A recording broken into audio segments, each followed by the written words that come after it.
श्रीराम. साधक हो, सध्या आपण सोमवार ते शनिवार श्री ब्रह्मचैतन्य गोंदवलेकर महाराज यांच्या परंपरेतील साखरखेर्डा येथील संत परमपूज्य श्री प्रल्हाद महाराज यांचे श्री देवीदास अमृत मोहोरील लिखित संक्षिप्त चरित्राचा आस्वाद घेत आहोत. तसेच रविवारी श्री महाराजांच्या काही भक्तांचे अनुभव ऐकणार आहोत.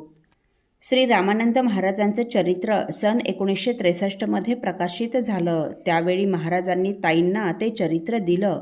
पुढे तिने हे चरित्र तिथल्याच गणेश वायाळ नावाच्या 5व्या-6व्या वर्गात शिकत असणाऱ्या मुलाला दिले. हा गणेश वायाळ अतिशय गरीब कुटुंबातील असून अत्यंत सात्विक वृत्तीचा होता. तो ताईकडे अगदी लहानपणापासून येत असे. त्याने हे चरित्र स्वतः वाचले व ताईसही मधून वाचून दाखवी. रिकामा वेळ मिळाला म्हणजे या चरित्राचे पारायण करी. 3-4 वर्षात त्याने या चरित्राची बरीच पारायणे केली. पुढे सन 1968ला गणेश शालांत परीक्षेला बसला, परंतु नापास झाला.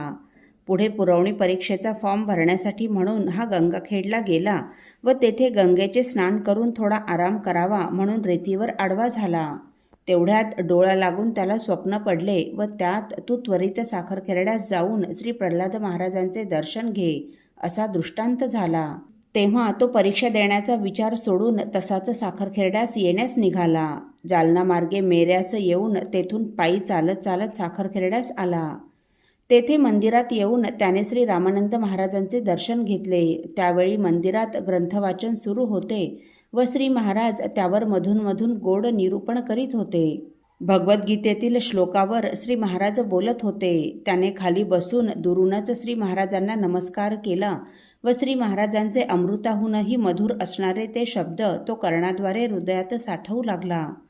श्री महाराज सांगत होते, अमृतपान करणाऱ्याला ज्याप्रमाणे क्षुधातुषेची बाधा होत नाही, तद्वतच चित्ताची प्रसन्नता झाली म्हणजे दुःखाचा मागमूसही राहत नाही. चित्ताची प्रसन्नता असली म्हणजे त्या मनुष्याची बुद्धी लवकर निश्चयात्मक होते व सांसारिक विषयाकडे भरकटणारे चित्त परमात्म स्वरूपाच्या ठिकाणी स्थिर होऊ लागते. पुढे हळूहळू वासनेचा क्षय होऊन विषयातील रस, विषयातील गोडी राहत नाही. विषयासक्तीच नाहीशी झाल्यामुळे कुठल्याच गोष्टीचा लोभ नाही व कुणाचा द्वेषही नाही. मग असा मनुष्य जीवनात चांगल्या घटना घडल्याने आनंदून जात नाही किंवा वाईट गोष्टींनी खचत नाही. आणि मग असा राग द्वेषरहित झालेला मनुष्य यदा कदाचित विषयोपभोग भोगताना दिसला तरी त्याचं मन, त्याचं चित्त त्या विषयाच्या ठिकाणी नसून परमात्म स्वरूपाच्या ठिकाणी श्री सद्गुरू रामरायाच्या चरणी स्थिर झालेला असल्यामुळे त्याला इंद्रिय कशी छळणार. श्री महाराजांचं हे निरूपण ऐकून सर्वांबरोबर त्याने श्री महाराजांना नमस्कार केला. नंतर श्री महाराज हातपाय धुवून आले. त्यावेळी त्याने पुन्हा श्री महाराजांना नमस्कार घातला. श्री महाराजांनी त्याची चौकशी केली. तेव्हा त्याने आपले नाव सांगून वाटूरहून आल्याचं सांगितलं. तेव्हा श्री महाराजांनी ताईंची विचारपूस केली व म्हणाले, इथे एकनाथ पाटील येऊन गेले होते, त्याला 40 वर्षे झाली. श्री महाराजांनी त्याला आपल्याजवळ ठेवून घेतले व गुरुपौर्णिमेला अनुग्रह देऊन कृतार्थ केले. तो श्री महाराजांच्या सहवासात घरदार सर्व विसरून गेला व त्यांच्या सेवेत रमून गेला. पुढे श्री महाराज प्रवासातही त्याला बरोबर घेऊ लागले. पुढे हा जेव्हा वाटूरला परत गेला तेव्हा गावातील सर्वच मंडळी त्याची चौकशी करू लागली. तेव्हा त्याने सर्वांनाच श्री महाराजांच्या सहवासातील गोष्टी सांगितल्या. श्री महाराजांचा प्रेमळ स्वभाव, सर्वांवरच असणारा त्यांचा जिव्हाळा, श्री महाराजांची अखंड उपासना, भक्ती याचं वर्णन करू लागला.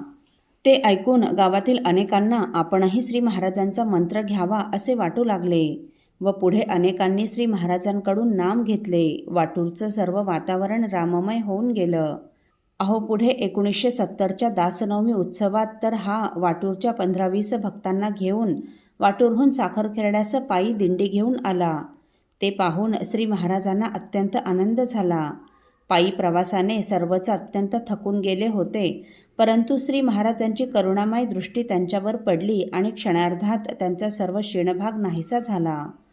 त्या वर्षापासून पुढे सतत 22 वर्षे हा अशी पायी दिंडी वाटूरहून आणीत होता आणि दरवर्षी अधिक उत्साहाने व वाढत्या संख्येने भक्तगण या पायी दिंडीत सहभागी होत होते.